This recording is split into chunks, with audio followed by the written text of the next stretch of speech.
ಲೋಕದಲ್ಲಿ ಮನುಷ್ಯನಿಗೆ ಹುಟ್ಟು ಸಾವುಗಳು ಒಂದು ನಾಣ್ಯದ ಎರಡು ಮುಖಗಳಂತೆ. ಹೀಗಿರುವಾಗ ಸಾವು ಸೂತಕವನ್ನು ನೀಡಿದರೆ ಹುಟ್ಟು ಸಂತಸವನ್ನು ನೀಡುತ್ತದೆ.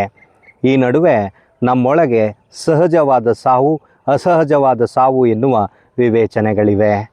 ನಾವು ಪ್ರತಿನಿತ್ಯ ಪತ್ರಿಕೆ ಓದುತ್ತಿದ್ದೇವೆ, ಮೆಸೇಜ್ ನೋಡುತ್ತಿದ್ದೇವೆ, ನಮ್ಮ ಆಪ್ತರ ಮಾತುಗಳನ್ನು ಕೇಳ್ತಾ ಇದ್ದೇವೆ. ಈ ನಡುವೆ ಈ ಕೇಳುವಿಕೆಯಲ್ಲಿ ಆತ್ಮಹತ್ಯೆ ಎಂಬ ವಿವರಣೆಗಳು ನಮ್ಮ ಜೊತೆಯಲ್ಲಿ ಮನಸ್ಸಿಗೆ ತಲುಪುತ್ತಿವೆ. ಇವತ್ತಿನ ಬಹುತೇಕ ಯುವಕ ಯುವತಿಯರೆಲ್ಲ ಆತ್ಮಹತ್ಯೆಗೆ ಶರಣಾಗುತ್ತಿದ್ದಾರೆ ಎನ್ನುವುದೇ ನಮ್ಮ ಬದುಕಿನ ಬಹುದೊಡ್ಡ ದುರಂತ ಅಂತ ಭಾವಿಸಬಹುದು.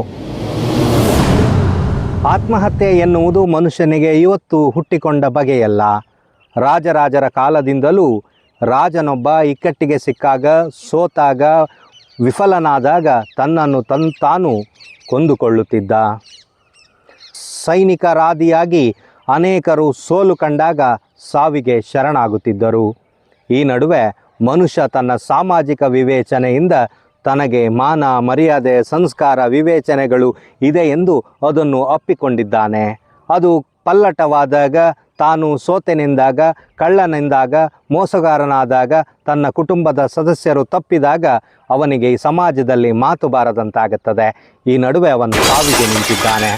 ಅದಕ್ಕಿಂತ ಮುಖ್ಯವಾಗಿ ಇವತ್ತಿನ ಯುವಕರೆಲ್ಲ ಪ್ರೀತಿ ಪ್ರೇಮದ ಗೀಳಿಗೆ ಸಿಕ್ಕು ಕರೆ ಮಾಡಿಲ್ಲ ಎಂದು, ಮೆಸೇಜು ಮಾಡಿಲ್ಲ ಎಂದು, ಕೈ ಕೊಟ್ಟನೆಂದು, ಬಿಟ್ಟು ಹೋದನೆಂದು, ಸಂಬಂಧ ಹೋಯಿತೆಂದು ನದಿಗೆ ಹಾರುವ, ವಿಷ ಕುಡಿಯುವ ಒಂದು ಪರಂಪರೆಯೇ ನಮ್ಮ ಜೊತೆ ಇದೆ. ಪ್ರೀತಿ ಎಂದರೇನೆಂದು ಅರ್ಥ ಮಾಡಿಕೊಳ್ಳದ ಈ ಯುವಕರು ಇವತ್ತು ಸಾವಿಗೆ ಶರಣಾಗುತ್ತಿದ್ದಾರೆ.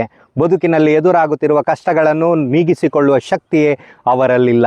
ಹಾಗಾದರೆ ನಮ್ಮ ನೆಲದ ಪರಂಪರೆಯ ಜೊತೆಯಲ್ಲಿ ನಮ್ಮ ಬದುಕಿನಲ್ಲಿರುವ ತಂದೆ, ತಾಯಿ, ಅಜ್ಜ, ಅಜ್ಜಿ ಪ್ರತಿಯೊಬ್ಬರೂ ಈ ಬದುಕಿನಲ್ಲಿರುವ ವಿದ್ಯಾರ್ಥಿಗಳಿಗೆ, ಅಂದರೆ ಮಕ್ಕಳಿಗೆ ಆಪ್ತವಾಗಿ ಮಾತನಾಡಬೇಕು, ಲೋಕದ ತಿಳುವಳಿಕೆಯನ್ನು ಹೇಳಬೇಕು. ಆಗ ನಮ್ಮ ಜೀವವು ಉಳಿದಂತಾಗುತ್ತದೆ.